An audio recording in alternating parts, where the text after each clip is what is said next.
Hi everyone, I'm meteorologist Valerie Mills. Thanks for logging on to My Fox Hurricane, where really it has been a very busy couple of weeks here around the Sunshine State. We're actually talking about this hurricane season into the record books for many reasons, with 3 landfalling hurricanes in less than 9 weeks, and we're talking less than 300 miles apart. This ties for the most landfalls in a season. We look back to some of our most active hurricane seasons, 2004, 2005. And that's the sort of activity that we're talking about. 2004 was that year where we had hurricanes Charlie, Francis, and Jean make landfall, but also Hurricane Ivan that actually made landfall in Alabama did bring some impacts to us, and that was about as close as it could have come to making landfall also in the state of Florida. So really that was one of those seasons where it was just back to back to back as far as the hurricanes making landfall.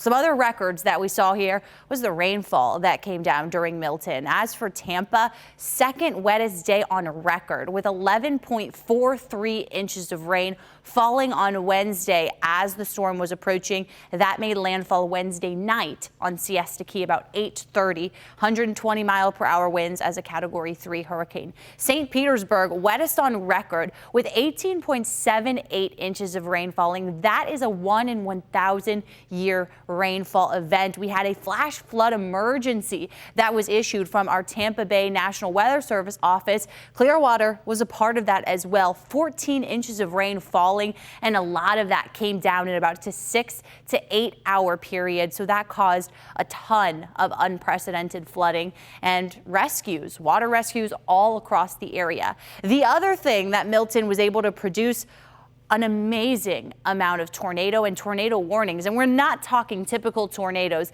that we see here in Florida, even associated with hurricanes. These were massive wedge tornadoes, very dangerous and unfortunately very damaging. We're still continuing to get all those preliminary results in, but we know 106 tornado warnings were issued. That was a record amount for Florida in a single day. And you can see right where Milton scraped across central Florida, and all of those warnings came with all of the outer rain bands, even across the East Coast. We saw several tornadoes touching down. Now, as we talk about what's happening in the Atlantic Basin moving forward, we actually have a strong dip in the jet stream here. That's kind of going to continue to enhance across the southeast. And so with this jet stream dipping south, that actually kind of keeps hurricanes and activity away from this area. This is very strong steering flow. And so that is some good news for the area. We're not tracking anything in the Caribbean, in the Gulf of Mexico. And so the areas that we are tracking well off into the eastern Atlantic. We still have Tropical Storm Leslie